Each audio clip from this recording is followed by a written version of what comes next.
Hello dear students, welcome back to my channel physics SPC. Electromagnetic conduction का एक question.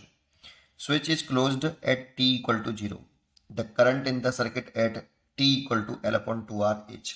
ये L R circuit का question है। कुछ थोड़ा सा पहले जानकारी देता हूँ। क्वेश्चन बहुत छोटा सा है, पर पहले कंसेप्ट पता होना चाहिए। जरा समझें कि एक अगर एल आर सर्किट है, ऐसे ये यहाँ एक सेल लगा हुआ है, एक की क्लोज्ड है, तो इसमें तीन सिचुएशन होती हैं। एक तो ये है, एक और बना लेता हूं,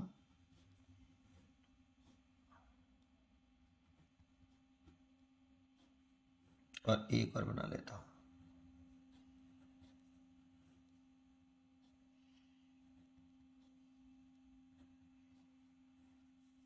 लिखता हूं, एक की क्लोज करी t बराबर 0।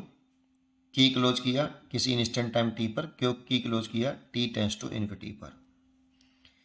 तो जानते हो इस वाले केस में जब की क्लोज करते हैं किसी इंस्टेंट टाइम पे देखते हैं, तो जो करंट है I, इसका ईएमएफ E है, तो इसका फॉर्मूला होता है I बराबर आई नॉट 1 माइनस ई की power minus R by T capital L, sorry R by L into T. ये होता है, एल है यहाँ पे और यहाँ पे टी। इस एल आर को नीचे ले आते हैं ना, तो एल बाई आर, तो टी अपॉन टॉय लिख देते हैं। टाउ जो होता है वो L by R time constant हो जाएगा। ये फॉर्मूला होता है बेटा, ये हमें याद होना चाहिए बेटा। इसमें ये एल है और ये टी है। इसमें आई नॉट जो होता है ना, ये अगर सेल का ईएमएफ ई है, सर्किट डायग्राम अगर यही है एग्जैक्टली, एल आर सर्किट और ई लगा हुआ है, तो इसकी वैल्यू होती है E upon R. I is equal to E upon R 1 minus ई की power minus R by L T. ये फॉर्मूला होता है एग्जैक्ट। हमें इस क्वेश्चन में यूज तो यही फॉर्मूला करना है, लेकिन थोड़ी सी एडिशनल जानकारी रखिए जो मैं बता रहा हूँ, वो बहुत काम आएगी आपको अदर क्वेश्चंस में। क्या, अगर हम t बराबर 0 रख दें, t बराबर 0, अगर यहाँ पे हम इफ t बराबर 0 पुट करें, तो i की वैल्यू कितनी आएगी, आई नॉट 1 माइनस ई की पावर 0। टी बराबर 0 रखो तो ई की पावर 0, और किसी की भी पावर 0 हो उसकी वैल्यू 1 होती है, तो ये 1 हो जाएगा। तो आई नॉट 1 माइनस 1, तो करंट हो जाएगी 0। तो देखो जैसे ही हम इस की को क्लोज करेंगे ना, तो ये इंडक्टर होता है ना, ये इसमें एक इंड्यूस ईएमएफ होगा, वो करंट के बढ़ने का विरोध करेगा, और इतना ज़्यादा विरोध होगा इनिशियली कि वो करंट फ्लो करने ही नहीं देगा बेटा। तो टी बराबर 0 पर जो आपका करंट कितना आ रहा है, 0 आ रहा है, और 0 आ रहा है तो inductor behave as open circuit. Open circuit that means इस इंडक्टर की जगह पर आप सर्किट डायग्राम को ऐसे बना सकते हो, टूटा हुआ टी बराबर 0 पर ऐसे, क्योंकि ये सर्किट में करंट फ्लो नहीं करने देगा। टी बराबर 0 पे कहानी है। इस इंडक्टर को आप यहाँ से ओपन कर सकते हो।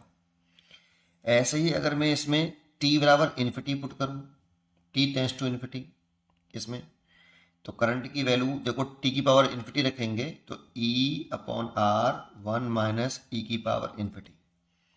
अब इन्फाइनाइट की जो वैल्यू होती है वो 0 होती है, माइनस के इन्फिनिटी कह सकते हो। इसकी वैल्यू 0 होती है तो आप e इज इक्वल टू ले सकते हो e अपॉन आर। तो इस जगह पर करंट है और वो भी मैक्सिमम है, तो ये e अपॉन आर किसकी वैल्यू आ रही है, आई नॉट की। तो आई नॉट की वैल्यू मतलब ये करंट मैक्सिमम आई सर्किट की, तो इसे ई बराबर कितना, ई अपॉन आर। तो इस वाली कंडीशन में जो टी बराबर इन्फिनिटी पर, टी टेंस टू इन्फिनिटी पर करंट आई है ई अपॉन आर, ये ई है और ये आर है। तो जब ये स्टडी स्टेट अटेंड कर लेगा, करंट मैक्सिमम हो जाएगी आपकी, तो करंट का चेंज होना बंद हो जाएगा। करंट में जब चेंज होना बंद हो जाएगा तो इंड्यूस्ड ईएमएफ डेवलप नहीं होगा, उसका कोई रोल नहीं रहेगा, और कोई रोल नहीं रहा इंड्यूस्ड ईएमएफ का, तो इसमें ये एक बिहेव करेगा inductor. Inductor behave as zero resistance wire, zero resistance conducting wire. That means इस स्टेट को हम स्टडी स्टेट भी बोल सकते हैं, study state. Study state, study state मतलब करंट कांस्टेंट हो गई है ना, मैक्सिमम वैल्यू को ऑब्टेन कर लिया उसने। या शॉर्ट सर्किट भी बोल सकते हो आप, एक word short circuit word use करते हैं इसमें, ठीक है। दैट मीन्स ये वाला जो वायर है, ये इंडक्टर है, ये ऐसे एक वायर की तरह से काम करेगा बस केवल, ये कैपिटल आर और इसका रेजिस्टेंस 0 है बेटा, ऐसे हो जाएगा बेटा ई, तभी तो करंट इसमें आई बराबर ई अपॉन आर हो पाएगी, करंट आई है तो ई अपॉन आर हो जाएगी ऐसे। बस ये 2 पॉइंट आप ध्यान रखिए, इंपॉर्टेंट होते हैं आपके इस क्वेश्चंस में, कई जगह पे ये यूज होंगे ये दोनों पॉइंट। और एक ये फॉर्मूला याद रखिए। अब कर लीजिए, जैसे ही की क्लोज किया, कितने सेकंड बाद पूछ रहा है, टी बराबर एल अपॉन 2 आर में पूछ रहा है बेटा, तो फॉर्मूला यूज कर लो, आई बराबर कितना, ई अपॉन आर, क्योंकि ई लिख रहा है यहाँ पे 1 माइनस ई की power minus R by L T.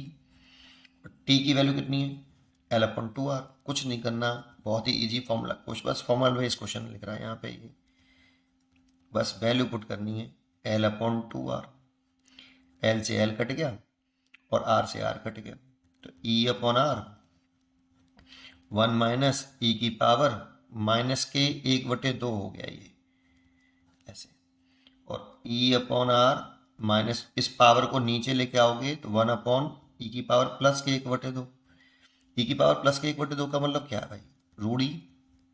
तो बस इसको यहाँ कॉमन लेके लिखना चाहो तो ई अपॉन आर, नीचे से एलसीएम ले लो रूट ई, इसकी जगह पे रूट ई लिख सकते हैं ना हम, तो रूट ई माइनस 1, एलसीएम लेके लिख दिया, ये सब फॉर्मूला आंसर हो गया। खोदा पहाड़ निकली चुईया जैसा काम है। बस ये 2 कंसेप्ट जरूर याद रखना, ये यूज नहीं हुए लेकिन आगे क्वेश्चंस में यूज होंगे। जब टी बराबर 0 हो तो इस इंडक्टर को हम ओपन सर्किट मान सकते हैं, और जब टी टेंस टू इन्फिनिटी हो, that mean steady state attend कर लियो, करंट मैक्सिमम हो गई हो, तो उस वाली कंडीशन में इस इंडक्टर को हम एक सिंपल वायर से रिप्लेस कर सकते हैं। बस सिंपल वायर से रिप्लेस कर दो, ये ध्यान रखो। पढ़ते रहिए और खुश रहो।